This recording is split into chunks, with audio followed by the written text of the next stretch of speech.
Interpretação do Evangelho segundo Mateus, capítulo 14. O Evangelho Redivivo. A história de João Batista é um maravilhoso símbolo das condições em que se encontra a maior parte dos sentimentos humanos na Terra: o amor. João Batista representa o amor humano, ainda egoísta e sempre apegado às ilusões da forma. Herodes, símbolo do egoísmo, manda prender a João e o conserva preso, para mostrar que na Terra o egoísmo sempre domina o melhor de todos os sentimentos e, por fim, manda matá-lo a pedido de uma mulher que, por vingança, exigiu sua cabeça. Toda história de amor humano há sempre uma tragédia. Ele acaba sempre por perder a cabeça. Assim tem acontecido sempre. O maior sentimento humano vê-se ligado a questões sensuais que acabam por pô-lo a perder. Embora superior à mera sensualidade, o amor humano se liga aos impulsos da força criadora e instintiva, que o homem comum é incapaz de controlar e dirigir para os fins superiores.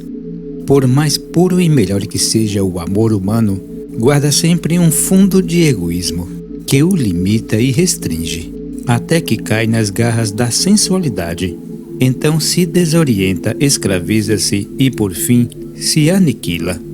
Tendo mandado a multidão que se assentasse sobre a relva, tomou os 5 pães e 2 peixes, e erguendo os olhos aos céus, deu graças, e partindo os pães, entregou-os aos discípulos, e os discípulos entregaram-nos à multidão. Todos comeram e se fartaram, e do que sobejou, levantaram 12 cestos, cheios de pedaços. A cada 2.600 anos aproximadamente, devido à precessão dos equinócios, no atraso sistemático do Sol de 50 segundos por ano, ao cruzar o Equador, nos equinócios, muda sucessivamente de signo, em ordem inversa. Assim, quando Cristo surgiu no cenário do mundo, o Sol passava por precessão pelo 5º grau de Áries, tendo por oposição o signo de Libra. Por isso foi chamado Cordeiro de Deus e Sol de Justiça. Com sua vinda terminava uma época, e logo depois iniciava a influência dos signos de Pície e Virgo, que no simbolismo esotérico significam peixes e virgem, que recolhe o trigo com que se faz o pão.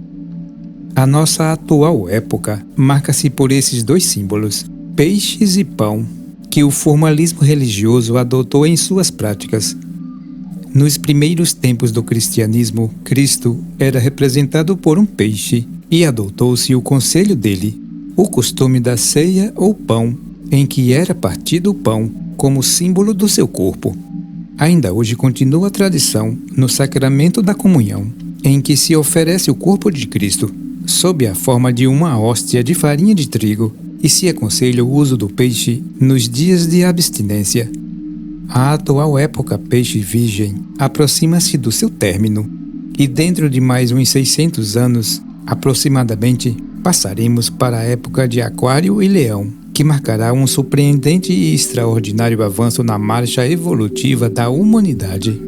Os símbolos desta atual época de peixe e virgem representam os elementos espirituais básicos que Cristo oferece à humanidade e com os quais se prepara uma futura época de Aquário. Disse Pedro: Se és tu, Senhor, ordena que eu vá por cima das águas até onde estás. Ele disse: Vem. E Pedro, saindo da barca, andou sobre as águas e foi para Jesus. Explicou-se já que o mar representa no simbolismo esotérico o mundo de desejos, ou astral, no qual o homem evoluído espiritualmente pode funcionar conscientemente quando organiza e liberta o seu corpo psíquico. Vê-se nesta passagem que Pedro foi o único dos discípulos que nessa ocasião recebeu o 1º grau da iniciação. Vindo sua boa disposição e coragem, chamou-o para fora da barca, o corpo físico, e permitiu-lhe dar os primeiros passos conscientes no mundo de desejos. Esse é um vislumbre do que acontecerá um dia com todo aspirante que se esforça em preparar o seu corpo psíquico. Ao chamado de Cristo, poderá deixar temporariamente o corpo denso e caminhar livremente no mundo de desejos, conquistando com essa experiência a absoluta convicção da sua vida espiritual e da sua independência do corpo físico. Quando, porém, sentiu o vento, teve medo e, começando a submergir, gritou: "Salva-me, Senhor!" No mesmo instante, Jesus, estendendo a mão, segurou-o e lhe disse: "Por que duvidaste, homem de pouca fé?" Nas primeiras experiências de desdobramento consciente, é necessária a orientação e auxílio de um instrutor, porque o aspirante não poderia por si só manter-se em segurança num ambiente astral que ainda desconhece e que apresenta características espantosas e inesperadas. É natural e inevitável o medo, mesmo nos mais valentes e preparados. Não porque haja um perigo real, quando o aspirante está bem preparado, mas pelas aparências grandiosas e absolutamente novas das forças e elementos desse plano maravilhoso, que diferem de tudo quanto estamos habituados neste mundo físico. A falta de um ponto sólido de apoio, a movimentação constante das suas correntes vivas e inteligentes, as formas e figuras estranhas que surgem e desaparecem com incrível rapidez, o seu colorido maravilhoso e indescritível, a beleza e o horror de certos seres que o povoam, tudo constitui uma terrível prova de coragem. Mesmo um aspirante bem preparado sinta-se, de repente, dominado pelo medo e perca a coragem. Mas há sempre nesses casos a mão protetora do instrutor, que o auxiliará e orientará com absoluta segurança. A única coisa a evitar é a dúvida, que abre as portas ao medo, e nesse caso pode-se sofrer uma perigosa comoção psíquica, de consequências mais ou menos graves. A única coisa realmente perigosa é forçar o estudante o seu desdobramento consciente antes de estar suficientemente preparado, antes que possa contar com a orientação e o auxílio de um legítimo instrutor. São muitos hoje os que tentam a experiência sem compreenderem em absoluto os perigos a que se expõem, e alguns ainda tentam o desdobramento para fins indignos e egoístas, que os colocam contra todas as leis superiores e expostos a influências dos planos mais inferiores que se deve evitar a todo transe. Todo esforço, nesse caso, entra em cheio na magia negra. E se o estudante não se desorganiza psiquicamente logo no início, cai invariavelmente sob a influência perversa de alguma corrente de baixa magia, e então as consequências serão desastrosas. Nos planos internos, só a fé, a mais absoluta fé e confiança, pode manter o equilíbrio e a estabilidade. É ali que se demonstra em toda sua extensão o poder maravilhoso da fé.